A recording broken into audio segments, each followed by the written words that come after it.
Hello दोस्तों, स्वागत है आपका एक्सेल प्लेलिस्ट की लास्ट वीडियो में, जिसमें होने वाला है कि आप पार्ट 4 की आप पर्सनल इंटरव्यू के लिए किस तरह से प्रिपेयर कर पाओ एक्सेंचर की प्लेसमेंट प्रोसेस ड्राइव के लिए। ठीक है, तो पहला पार्ट हो चुका है एप्टीट्यूड के लिए, दूसरा पार्ट कोडिंग के लिए, तीसरा पार्ट हो चुका है कम्युनिकेशन राउंड के लिए, और आज है लास्ट पार्ट जो होने वाला है पर्सनल इंटरव्यू के लिए। ठीक है, तो थोड़ा सा मैं रिकैप कर देता हूँ जल्दी जल्दी से। सबसे पहले एप्टीट्यूड के पास आपके होंगे 6 सेक्शन 90 मार्क्स। अगर आपका एप्टीट्यूड क्लियर हो गया तो आप आओगे कोडिंग के लिए।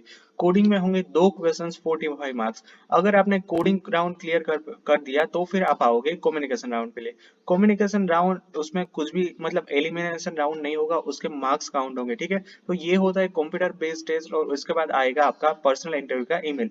इसके अंदर ये काफी इजी स्टेप है। ठीक है, अगर आपने पहले 3 स्टेप काफी अच्छे से परफॉर्म कर लिए तो फिर यहाँ पे मैं आपको 60 to 75% आपका गारंटी देता हूँ कि आपका सिलेक्शन हो जाएगा। ठीक है, तो if you are on campus, very good chances of selection. Average time कितना होता है, अगर आपके पास कंपनी जो एक्सेंचर आती है और वो ऑन कैंपस आती है तो फिर एवरेज टाइम आपका रहेगा सिर्फ 15 से 20 मिनट। अब आप बोलोगे कि मैं क्या बोल रहा हूँ, बट दिस इज ट्रू, मैंने खुद देखा है। मैंने मोर देन 50 to 60 स्टूडेंट्स के रिव्यूज लिए हैं एक्सेंचर के बारे में, और एवरेज टाइम निकला है ओनली 15 to 20 मिनट्स। ठीक है, तो चलिए अब बात करते हैं कि मेरी कॉलेज में क्या क्या रिव्यूज आए। तो एवरेज टाइम निकला है 15 मिनट का, मिनिमम टाइम निकला है 10 मिनट का। अब आप बोलोगे कि मैं क्या फेकम फेकी कर रहा हूँ, but this is not my friend, I am telling you truth. अब ये कब हुआ था, मेरा एक फ्रेंड था जिसका 7 PM का स्लॉट मिला था, और उसके अंदर उसका इंटरव्यू सिर्फ 10 से लेके 11 मिनट तक ही चला था। अगर आप फिर से कंफर्म करना चाहते हो तो मैं उसका ईमेल भी आप दे दूंगा, तो आप नीचे ईमेल भी कर सकते हो। बट मैं यहाँ पे फेकम फेकी नहीं कर रहा हूँ, ये सच में हुआ था। ठीक है, और सबसे ज्यादा टाइम कितना मिनट का हुआ था, और वो इंटरव्यू हुआ था 35 मिनट्स का। अब ये जो था ये ऑन कैंपस प्लेसमेंट था, तो कंपनी को पहले से ही कॉलेज की प्रोफाइल के बारे में पता होता है, तो इसीलिए ये इतना कम टाइम निकलता है। ठीक है, अब ये ऑफ कैंपस होता है तो फिर आपका एवरेज टाइम निकलेगा 30 मिनट्स के लिए, और मैक्सिमम टाइम निकलेगा आपका 45 मिनट्स के लिए। ठीक है, अब बात करते हैं टिप्स।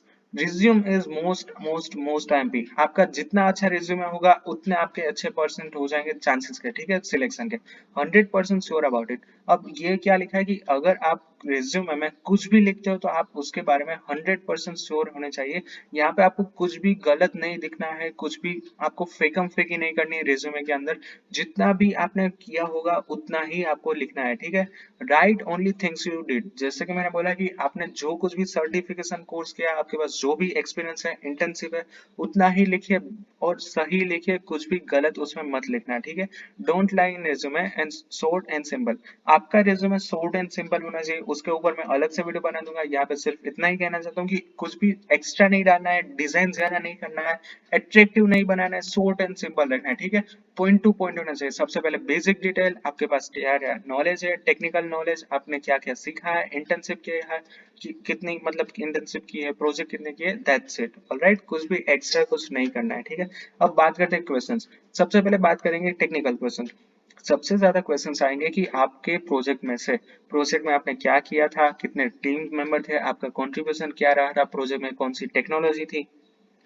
उसके बाद होगा ऑब्जेक्ट ओरिएंटेड प्रोग्रामिंग सिस्टम के कंसेप्ट, यानी कि इनहेरिटेंस क्या होता है, एनकैप्सुलेशन क्या होता है। अब इसके आपको यहाँ पे क्वेश्चंस आएंगे कि आपका मान लीजिए कि आप प्रोजेक्ट कर रहे थे तो उसमें आपने उसका यूज किया था, एनकैप्सुलेशन का यूज आपने कहाँ किया था, तो इस तरह से वो आपको क्वेश्चंस पूछ सकते हैं। ठीक है, अब बेस्ड ऑन योर टेक्नोलॉजी, अब मान लीजिए कि मैंने मेरी प्रोजेक्ट में पूरा का पूरा जावा और एसक्यूएल की मदद से मैंने अपना प्रोजेक्ट किया था, तो वो आपके नेक्स्ट क्वेश्चन आएंगे आपकी टेक्नोलॉजी में से। ठीक है, अब मान लीजिए कि आपने पाइथन, मशीन लर्निंग, एआई का यूज किया था, तो अगले सारे सवाल आएंगे इसमें से। अब जावा में से किया था तो आपके सवाल आएंगे जावा, स्प्रिंग, एंगुलर में से, और नेक्स्ट होता है जावा स्क्रिप्ट और टाइप स्क्रिप्ट। अब ये डिपेंड करेगा कि आपका प्रोजेक्ट का मतलब प्रोजेक्ट में कौन कौन सी टेक्नोलॉजी यूज हुई है, तो अगले सारे के सारे क्वेश्चंस आपके प्रोजेक्ट में से ही आएंगे। तो ये होता है ओवरऑल टेक्निकल इंटरव्यू में क्वेश्चंस। नेक्स्ट बात करते हैं एचआर में।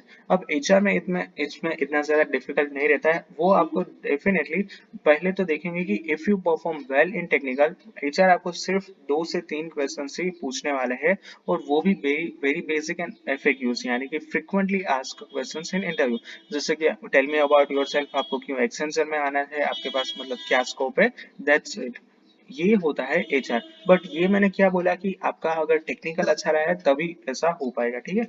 अब सबसे पहले काफी सारे क्वेश्चंस पूछते हैं कि both are difficult, so definitely नहीं, HR and technical will take same time. अब ये डिफिकल्ट नहीं होने वाला है। और दूसरी बात बता दूं कि आपका एक ही इंटरव्यू होगा और उसमें ही आपका टेक्निकल और एचआर दोनों के दोनों हो जाएंगे, ठीक है। और उसमें हो सकता है कि 2 से 3% होंगे और वो डिफरेंट, मतलब कोई टेक्निकल में से आपको क्वेश्चंस पूछेगा और कोई एचआर का, बट ये सब कुछ हो जाएगा सेम टाइम पे, ठीक है। अब थोड़े से अदर में बताना, यहाँ पे एक्स्ट्रा टिप्स दे दूं। अब मेन तो यही था कि आपको टेक्निकल में क्या आएगा, टेक्निकल में प्रोजेक्ट, आपके जो बेसिक कॉन्सेप्ट होता है वो, आपके इंटर्नशिप के क्वेश्चंस, फिर होता है एचआर। एचआर में आएंगे ओनली फ्रीक्वेंटली आस्क्ड क्वेश्चंस। उसके अलावा मैंने एक वीडियो बना के रखी है, उसमें मैंने बताया कि आप किस तरह से अच्छा आप रिज्यूमे बना पाओगे, और वो आप जरूर से पढ़ लेना, ठीक है।